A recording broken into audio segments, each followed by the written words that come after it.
이렇게 또 세상에는 굉장히 휴가를 즐기는 이런 인파들이 여기저기 많이 몰렸다고 합니다. 그런 가운데에서도 주일 예배에 나오신 여러분 모두에게 하나님의 세미한 은혜로운 음성이 들려지기를 주님의 이름으로 축복합니다.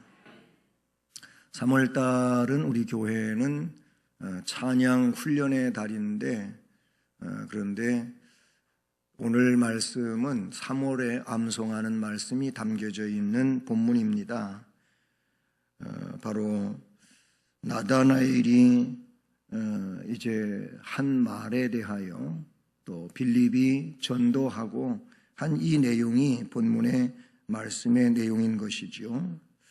그래서 말씀에 의지해서 나다나엘의 신앙 고백이라고 하는 이 제목으로 말씀을 또 전하면서 받으면서 은혜로운 시간 되기를 주님의 이름으로 축복합니다. 앞부분에 그 35절 말씀을 보면 세례 요한이 자신의 두 제자에게 한 말이 있습니다. 또 이튿날 요한이 자기 제자 중 두 사람과 함께 섰다가 예수께서 거니심을 보고 말하되 보라 하나님의 어린 양이로다. 이 말씀은 보다 앞에 29절에서 세상 죄를 지고 가는 하나님의 어린 양이로다, 이런 말씀으로 나타나기도 했습니다. 바로 여기 두 제자, 세례 요한의 두 제자는 안드레와 요한입니다. 원래는 세례 요한의 제자였었는데 세례 요한이 이 두 제자에게 저분이 하나님의 어린 양이다, 이렇게 하신 말씀을 듣고 세례 요한을 떠나서 이제 예수님의 제자가 되는 그런 상황이 됩니다. 이것은 곧 세례 요한의 시대가 끝났음을 알리는 말씀이기도 합니다. 세례 요한의 시대라고 하는 것은 구약 마지막 선지자로서 이제 구약적 의미가 맞춰지는 그런 의미를 갖게 되고, 동시에 구약적인 내용은 율법의 내용을 말하지요. 그러므로 그런 모든 것들은 요한의 때로부터 끝나고, 그리고 예수님으로부터 복음의 시대, 은혜의 시대가 열리는 것에 대하여 말씀하고 있는 내용으로도 받아들일 수 있습니다. 예수 그리스도의 사역의 시작과 함께 구약적 의미를 이제는 벗어나서 하나님의 나라가 이 땅 위에 그리스도로 말미암아 친히 도래하고 완성을 향하여 나아가는 이런 시대의 시작을 알리는 내용이라는 사실이죠. 그러므로 예수님이 부르는 이 제자들은 하나같이 복음 시대, 새 시대를 위하여 이제 주께서 쓰시기 위하여 부르시는 이런 인물들이라는 것입니다.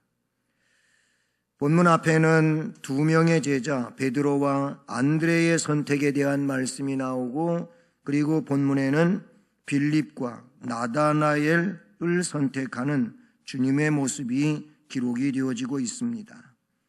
바로 이 내용들 가운데서 오늘은 우리는 그 무엇보다도 먼저 우리 예수님의 주권에 대한 내용을 살펴보게 되는 것입니다. 우리 예수님은 주권자이십니다. 믿으십니까? 주권자라고 하는 것은 그분이 주인으로서 권리를 갖고 있다라는 의미의 말씀이 되는 것이죠. 근데 오늘 시작하는 43절 말씀을 보면 이튿날 예수께서 갈릴리로 나아가려 하시다가 빌립을 만나 이르시되 나를 따르라 하시니, 갈릴리로 나가려 하시다가 나가는 중에 빌립이라고 하는 이 사람을 만나게 되고 그에게 나를 따르라 하셨다는 겁니다. 빌립을 부르시는 내용하고 그 다음에 오늘 본문 앞에 있는 이 세례 요한의 제자였던 두 사람을 부르는 장면하고는 좀 차이가 있다 그런 얘기예요. 이를테면 두 명 안드레와 요한은 자기의 선생님이었던 세례 요한으로부터 저분이 하나님의 어린 양이다 이런 얘기를 듣고 예수님을 따라오게 되었고, 따라오고 있는 그들을 향하여 예수님은 뭘 원하느냐 그랬더니 어디에 계십니까 이렇게 말해요. 그랬더니 예수님은 나 여기 있다 이렇게 말하지 않고는 와봐라, 궁금하면 와봐라 이렇게 해서 이 안드레와 요한, 세례 요한의 제자였던 안드레와 요한은 예수님을 따라오는, 그래서 예수님 제자가 되는 내용이 나와요. 그 이하에는 시몬 베드로에 대한 그런 내용도 나오고 그러는데요. 어쨌든 그들이 요한의 이야기를 듣고 예수님을 따라오므로 예수님이 그제서 와보라 이렇게 했다는 것과, 오늘 빌립은 예수님이 갈릴리로 나가려고 하시다가 빌립을 만나서 직접적으로 와보라 이렇게 한 데 대한 좀 더 제자로 부르시는 데는 나름대로 차이점이 있다 그런 얘기죠.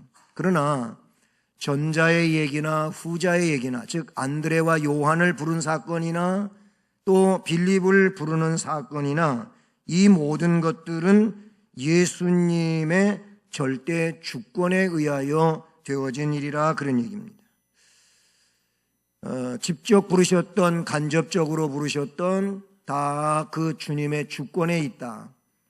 이것은 여러분 제자들만이 그런 게 아닙니다. 모든 역사 가운데 존재하고 있는 사람들에게서 하나님의 백성을 하나님이 부르신다고 하는 데 있어서는 하나님의 주권에 의한 그 예정과 선택에 있다는 겁니다. 그리고 그런 하나님의 예정과 선택 안에 있는 하나님의 백성들을 그들의 시대에서, 즉 저와 여러분의 이런 시대 속에서 하나님께서 소명을 주신 겁니다. 부르셨다 그 말입니다. 그렇다면 오늘 우리들도 우리 하나님의 주권에 의하여, 주님의 주권에 의하여 하나님의 선택을 받았고, 그리고 하나님의 부름을 받아서 하나님의 자녀가 됐다는 내용을 말씀하시는 겁니다. 그렇습니다. 하나님의 주권은 절대적 주권입니다. 우리의 구원이 우리가 이제 예수 좀 믿어봐야 되겠다, 예수 믿는 게 좋을 것 같아, 교회를 왜지 가보고 싶어, 그래서 내가 오고 내가 예수를 믿는 것처럼 생각할 수 있는데 성경은 그렇지 않다고 말합니다. 하나님의 주권에 의하여 하나님의 아들이 되고 딸이 됐다고 합니다. 그리고 교회의 지체가 되는 것도 내가 하는 일이 아니고 하나님께서 불러내셔서 그렇게 하셨다고 성경은 말합니다. 그래서 우리는 하나님의 자녀가 되었고 구원의 백성이 되었고 하늘의 기업을 받는 이런 은혜로운 자가 된 줄로 믿습니다. 그렇다면 우리의 입장에서는 그런 하나님의 예정과 선택과 소명에 대하여 우리가 할 일은 감사할 일밖에 없는 줄로 믿습니다. 괜히 오지랖이 넓어가지고 구원에 대한 감사는 잘 하지도 않으면서, 그러면 아직도 예수 안 믿고 예수 안 믿다가 죽고 이런 사람들까지 챙기면서 그들은 왜 그럼 선택 안 해가지고 지옥 가게 만들었냐고, 이거는 괜한 오지랖이 넓은 거예요. 우리는 우리에게 주어진 하나님의 선택과 그 예정과 또는 그 구원과 이 소명에 대하여 감사해야 되는 줄로 믿습니다.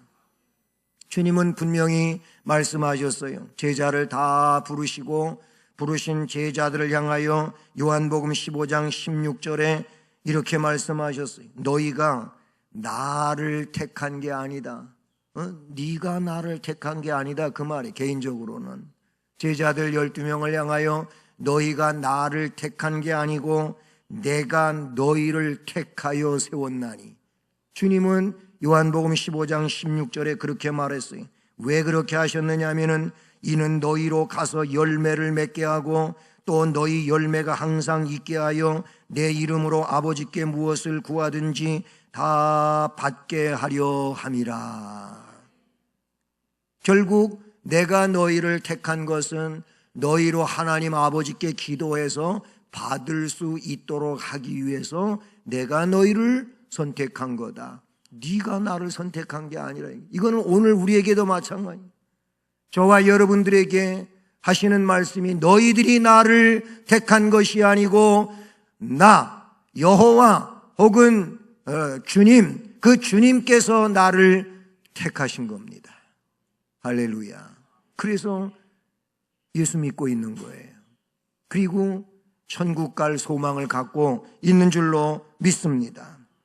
그러니 스스로 찾아온 제자들이라 할지라도 주님께서 직접 찾아 나서서 부르신 제자라 할지라도 모두 주님의 절대 주권에 의한 선택 속에서 이루어진 일이라는 것을 우리에게 교훈해 주고 있는 줄로 믿습니다.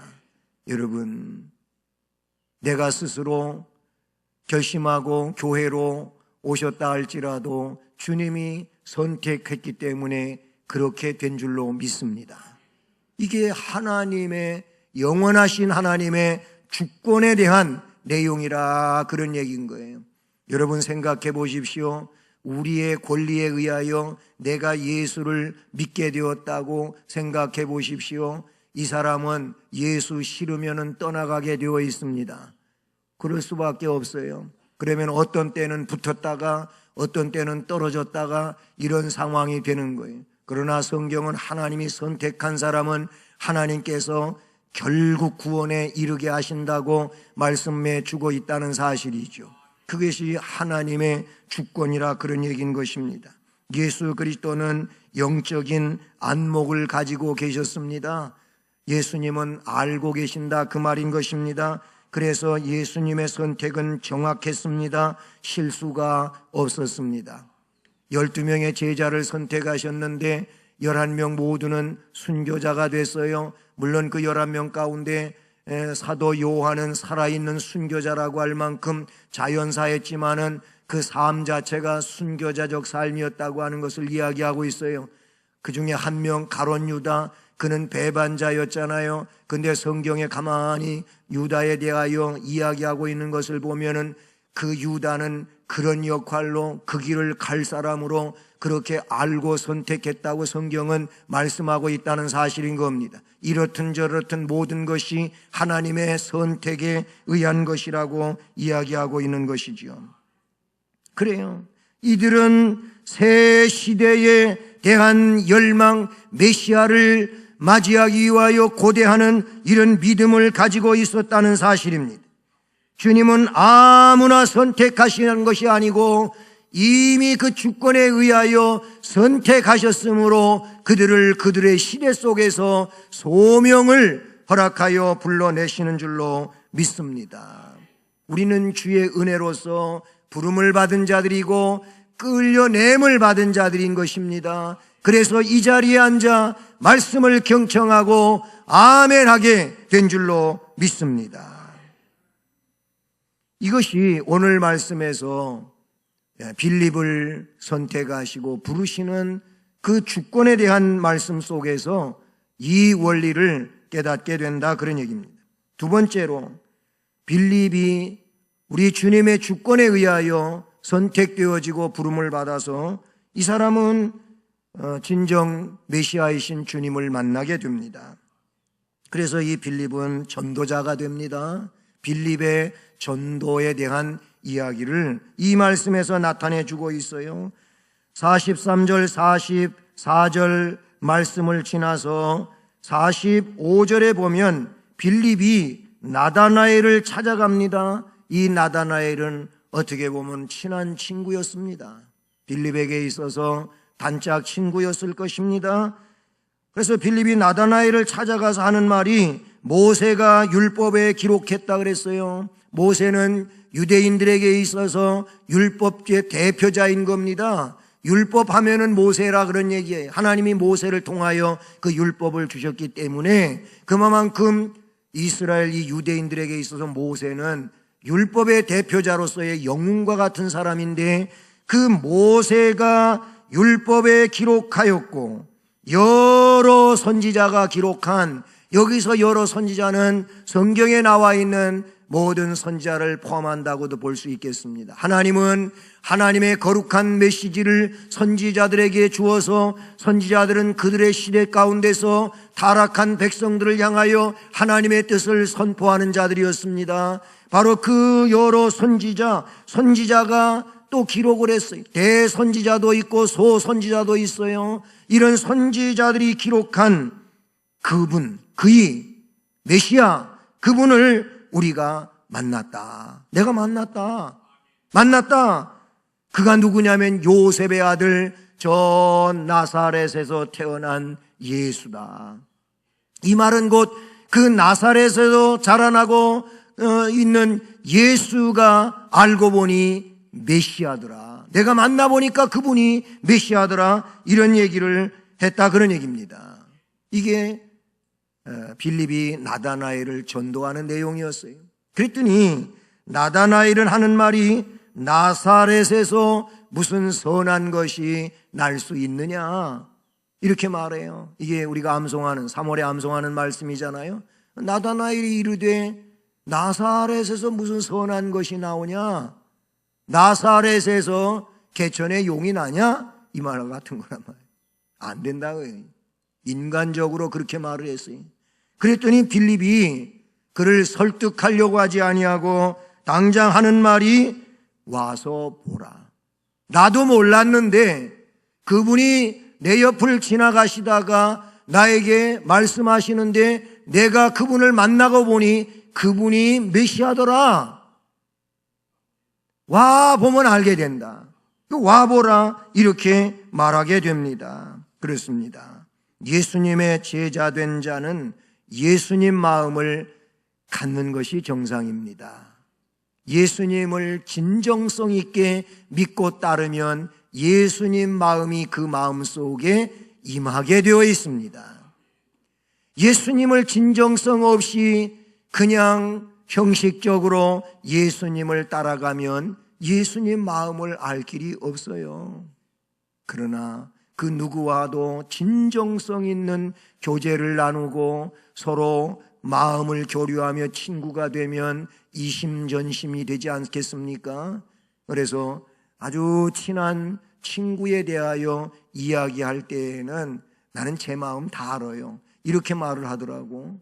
사실 알기는 뭘 알아, 모르지. 그러면서도 그만큼 속을 터놓고 지낸다고 하는 이야기를 사용할 때 그런 말을 하는 거예요. 아이, 제가 뭐 눈빛만 봐도 다 알아요, 이런 말을 해요. 여러분, 예수님을 진정성 있게 믿고 그 예수님을 사랑하는 사람은 예수님 마음을 갖게 되는 겁니다. 빌립이 지금 그 상태예요.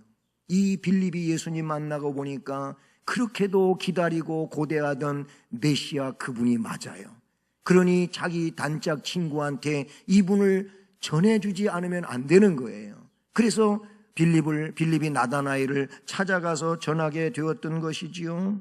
그래서 만나자마자 내가 나사렛 예수 메시아를 만났다. 메시아를 만났는데 그분이 알고 보니까 나사렛 예수더라, 요셉이 낳은 자더라, 나사렛에서 나왔어, 이렇게 이야기를 했다는 것이지요. 그렇습니다. 인간의 한 영혼을 천하보다 귀하게 여기는 사람은 사랑하는 자에게 구원자를 소개하지 않을 수가 없습니다. 여러분, 일반적인 의미에서 정말로 신통한 약이 있어요. 그 약 때문에 내가 살았다고 생각해 봅시다. 그 약발 때문에 내가 살았다고 생각해 봅시다.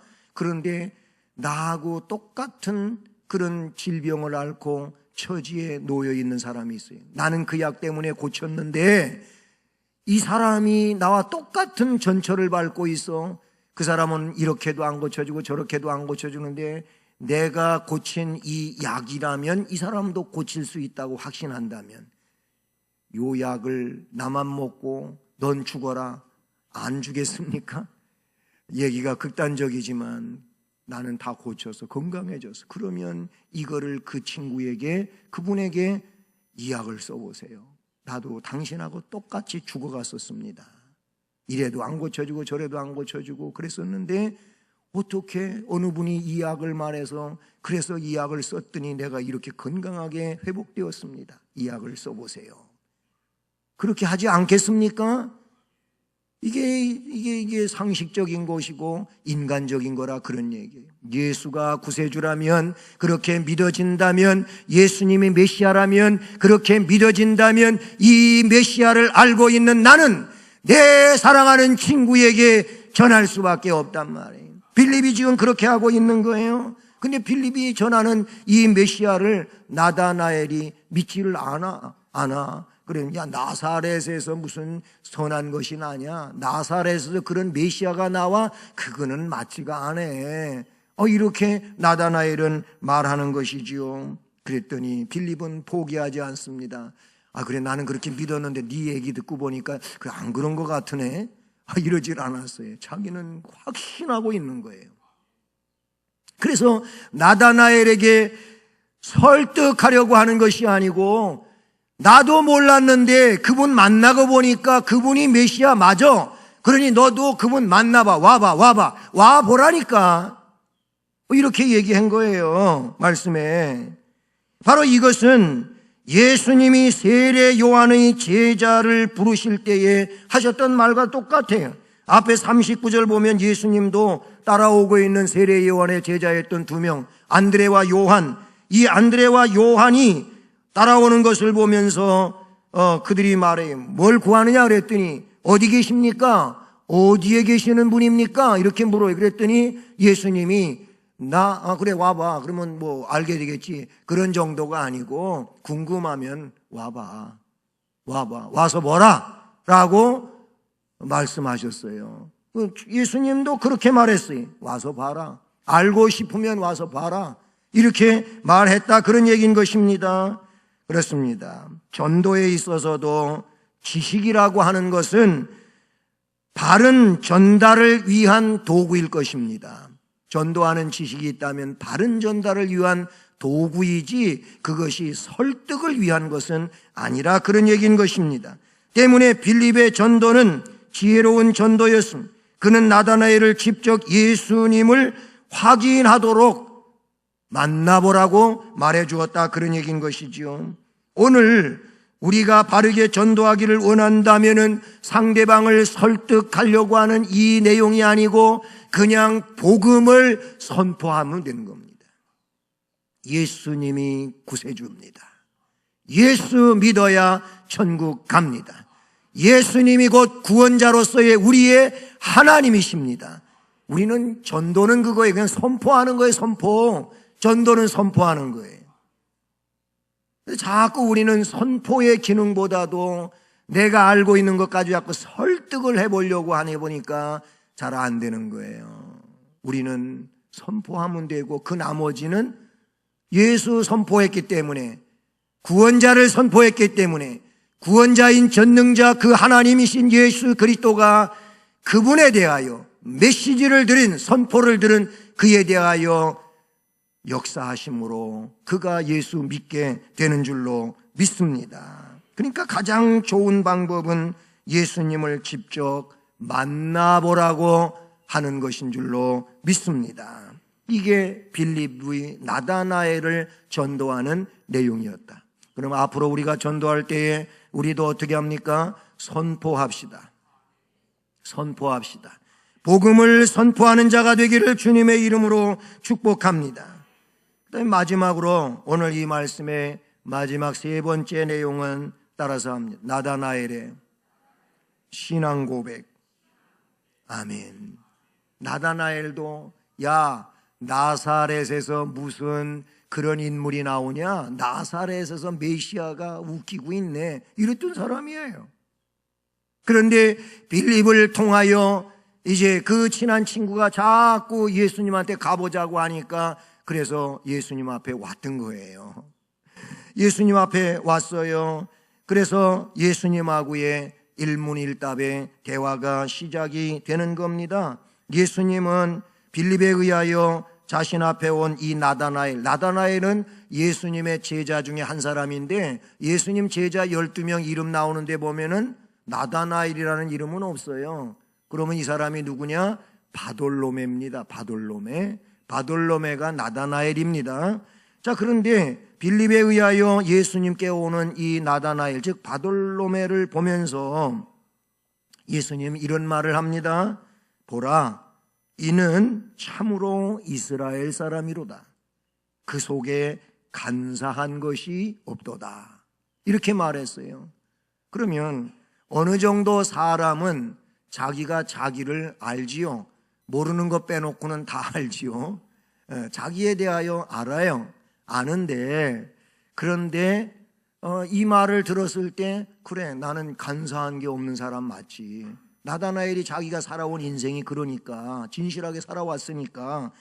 그러니 예수님이 이 사람 참으로 이스라엘 사람이라고 말하고 속에는 간사한 것이 없다 그래요. 그 나다나엘이 그걸 들으면서 화들짝 놀래버려. 깜짝 놀랐어요.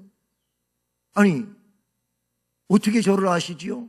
이렇게 물은 거예요. 말씀해 보니까 어떻게 저를 아십니까? 이렇게 물어봐요. 그랬더니 예수님이 그런 나다나엘의 이야기 앞에 뭐라고 말하냐면, 빌립이 너를 부르기 전에 내가 무화과 나무 아래에 있을 때 내가 봤다. 이런 얘기를 해요. 우리는 이 말씀만, 이 짧은 말씀만 보면은 지금 빌립이 나다나엘을 부르기 전에는 나다나엘이 무화과 나무 아래에 있었다, 이런 얘기로 읽을 수 있잖아요. 그런데 그렇게 잠시 전의 얘기가 아닙니다. 이건 적어도 6개월 전의 상황을 이야기한 거예요. 예수님이 6개월 전의 상황.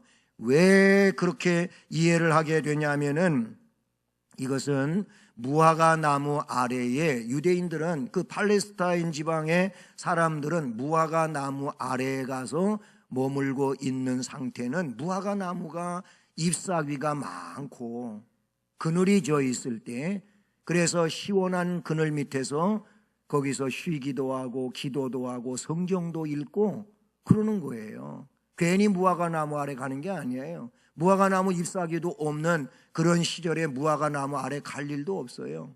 그러니까 우리의 문화하고 달라요. 그러니까 거기 문화를 이해하면, 무화과 나무 아래 있었다고 하는 것은 무화과 나무 잎사귀가 많이 있었다는 거예요. 그런데 지금 상황은 무화과 나무가 없는 때거든요. 그런 때거든요.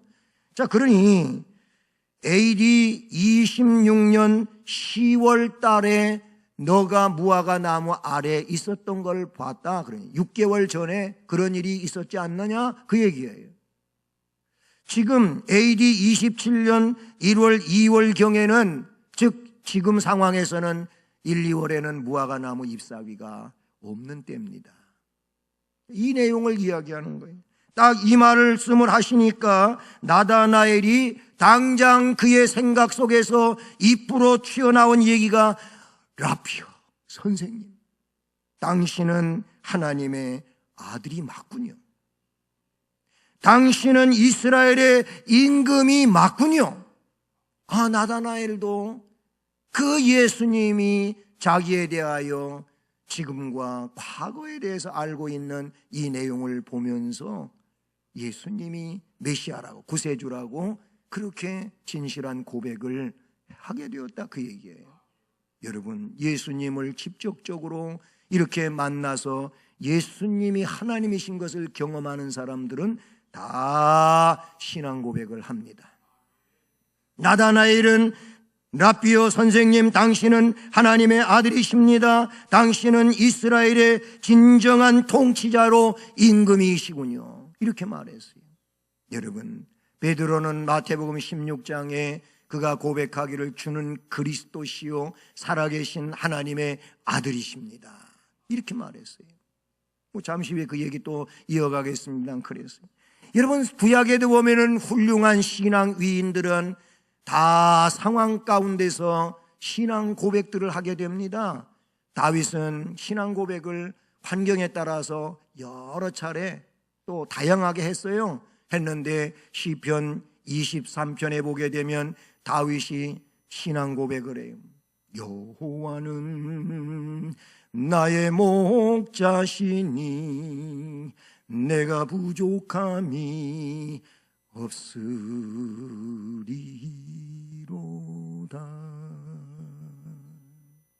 아멘. 거기 여호와는 나의 목자, 여호와 로이, 여호와 로이, 여호와는 나의 목자이기 때문에 내게 부족함이 없다. 그분이 나를 잔잔한 물가로 푸른 초장으로 인도하신다. 내가 비록 사망의 음침한 골짜기를 다닐지라도 해를 두려워하지 않을 것은 주께서 나와 함께 하십니다. 이런 고백을 시편 23편에 하고 있어요. 여호와 로히, 여호와는 나의 목자, 이 신앙 고백을 했다, 그런 얘기예요. 아브라함은요, 창세기 22장을 보면 거기 말씀에 어떤 사건이 등장하면 하나님께서 청천벽력 같은 소리를 해요. 뭘 하냐면은 하나님이 아브라함에게 지금 아들 이삭이 한 17살 정도쯤 됐을 때라고 추측을 하는데, 그런데 네 아들, 100세에 낳은 네 아들, 그 하나밖에 없는 아들 이스마엘은 피로 인정을 안 하잖아요. 노선에 인정하잖아요.